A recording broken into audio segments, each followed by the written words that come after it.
Hello, मेरा नाम लाजो है। मैं अभी 22 साल की हूँ और गांव में रहती हूँ। मेरी आंखें काली काली हैं जैसे रात की गहराई और मेरे बाल लंबे लंबे जो कमर तक लहराते हैं।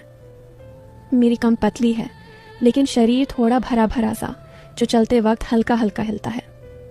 मैं अक्सर साड़ी पहनती हूँ जो मेरे बदन को ढकती है, लेकिन कभी कभी हवा में उड़कर थोड़ी शरारत कर जाती है। लोग कहते हैं कि मैं देखने में सुंदर हूँ और मेरी मुस्कान में एक अलग ही मिठास है जो दिल को छू जाती है। खैर, आज मैं तुम्हें अपनी एक कहानी सुनाने वाली हूँ जो मेरे और मेरे चचेरे भाई राघव की है। राघव मेरी बुआ का लड़का है और वो मुझसे 2 साल बड़ा है। वो शहर में पढ़ता है लेकिन छुट्टियों में गाँव आता है। हमारी कहानी थोड़ी अलग है, कभी हंसी मजाक वाली, कभी गहरी बातों वाली। चलो शुरू से बताती हूँ। ये बात पिछले साल की है जब गर्मियों की छुट्टियाँ थीं। मैं घर में अकेली थी क्योंकि माँ पापा खेत पर गए थे। मैं रसोई में काम कर रही थी, आटा गूंद रही थी। गर्मी इतनी थी कि पसीना आ रहा था और मेरी चुन्नी थोड़ी सरक गई थी। तभी दरवाजे पर दस्तक हुई। मैंने जाकर देखा तो राघव खड़ा था, बैग कंधे पर लटकाए मुस्कुराता हुआ। लाजो दीदी, कैसी हो? वो बोला और अंदर आ गया। मैंने कहा, अरे राघव, तू कब आया? बैठ, पानी पी। वो सोफे पर बैठ गया और मैं पानी लेकर आई। जैसे ही मैंने गिलास दिया उसके हाथ मेरे हाथ से छू गए।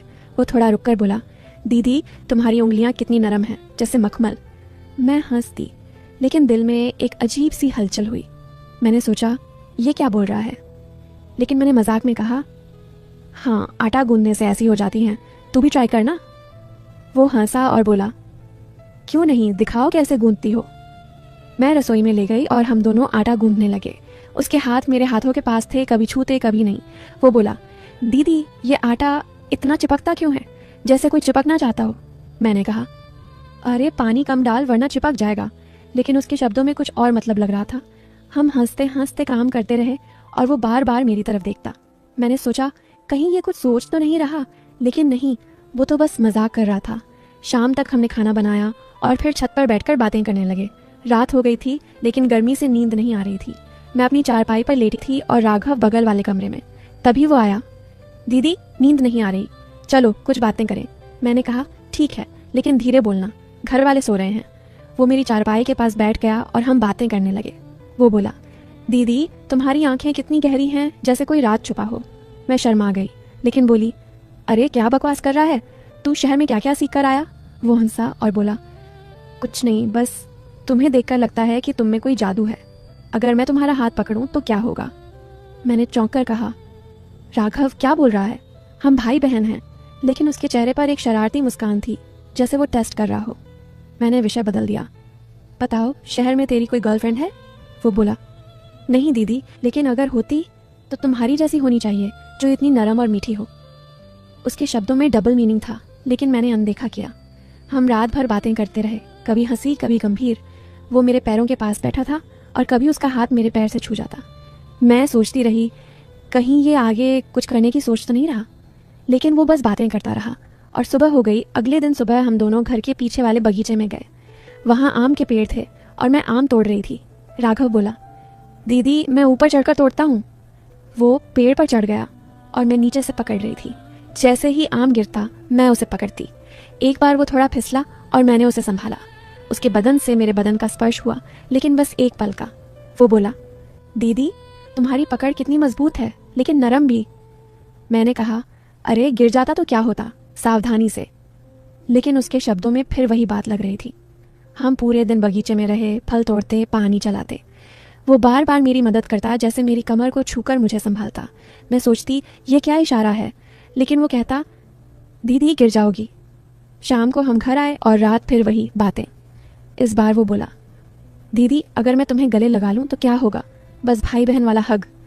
मैंने मना किया, नहीं राघव, रात हो गई है, सो जा। लेकिन दिल में सस्पेंस था, कहीं वो सच में कुछ करे तो। लेकिन वो हंसकर चला गया। ऐसे ही दिन बीतते गए। एक दिन हम घर के पुराने कमरे में सफाई कर रहे थे। वहाँ पुरानी किताबें थीं और धूल भरी थी। मैं झाड़ू लगा रही थी और राघव किताबें साफ कर रहा था। धूल से मैं खांसने लगी और वो मेरी पीठ पर हाथ फेरकर बोला, दीदी आराम से, मैं साफ करता हूँ। उसका हाथ मेरी पीठ पर था और थोड़ा नीचे सरक गया। मैंने झट से हटाया। राघव क्या कर रहा है? वो बोला, सॉरी दीदी, बस धूल झाड़ रहा था, लेकिन तुम्हारी पीठ कितनी चिकनी है। मैंने गुस्से से देखा, लेकिन वो मजाक में बोला, अरे जैसे सिल्क। हम हंस पड़े, लेकिन मेरे मन में विचार आया, ये लड़का क्या सोच रहा है। हम सफाई करते रहे और वो बार बार मेरे पास आता। एक किताब में पुरानी फ़ोटो मिली हमारी बचपन की। वो बोला, देखो दीदी कितने क्यूट थे हम, अब तो तुम और भी खूबसूरत हो गई हो। अगर मैं कहूँ कि तुम्हें किस करूँ तो? मैंने चौंक कर कहा, राघव बंद कर ये बातें। लेकिन वो हंसा। मजाक कर रहा हूँ दीदी, लेकिन सोचो अगर होता तो कैसा लगता। मैंने विषय बदल दिया और हम फोटो देखते रहे। रात को फिर बातें, लेकिन इस बार मैंने दूरी बनाई।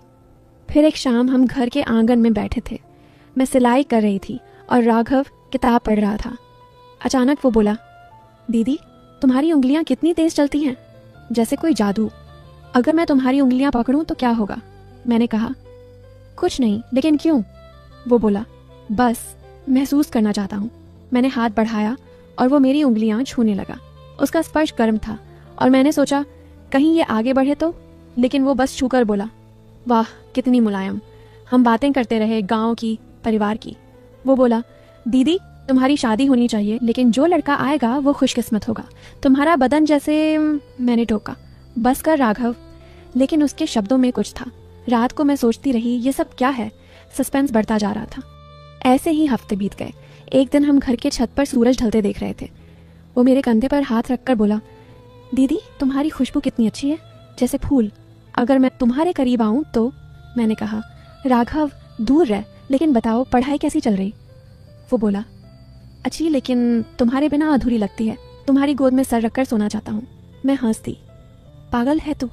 लेकिन दिल में डर था कहीं सच में करे तो। लेकिन वो बस बातें करता रहा। हम रोज ऐसे ही मिलते, बातें करते, लेकिन कभी कुछ नहीं हुआ। वो डबल मीनिंग वाली बातें करता, मैं हंसती या टोकती। फिर एक दिन कुछ अलग हुआ।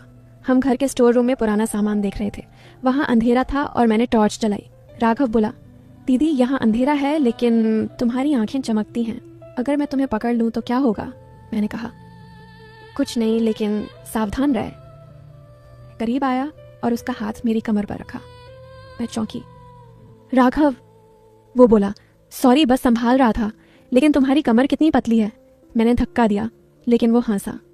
हम सामान निकालते रहे और वो बार बार छूने की कोशिश करता लगता, लेकिन मैंने दूरी रखी। रात को मैंने सोचा ये कहाँ तक जाएगा, लेकिन अगले दिन वो बदल गया। वो बोला, दीदी सॉरी अगर मैंने कुछ गलत कहा। मैं बस तुम्हें पसंद करता हूँ, लेकिन भाई की तरह। धीरे धीरे हमारी बातें गहरी होने लगीं। वो अपनी पढ़ाई की बातें बताता, मैं अपनी सपनों की। एक दिन हम नदी किनारे गए, लेकिन बस बैठकर बातें की। वो बोला, दीदी तुम मेरी ज़िंदगी में रोशनी हो। मैंने कहा, तू भी मेरे लिए। लेकिन अब वो बातें कम हो गई थी। हम एक दूसरे की मदद करने लगे। वो मुझे पढ़ाता, मैं उसे गाँव की बातें सिखाती। फिर ट्विस्ट आया।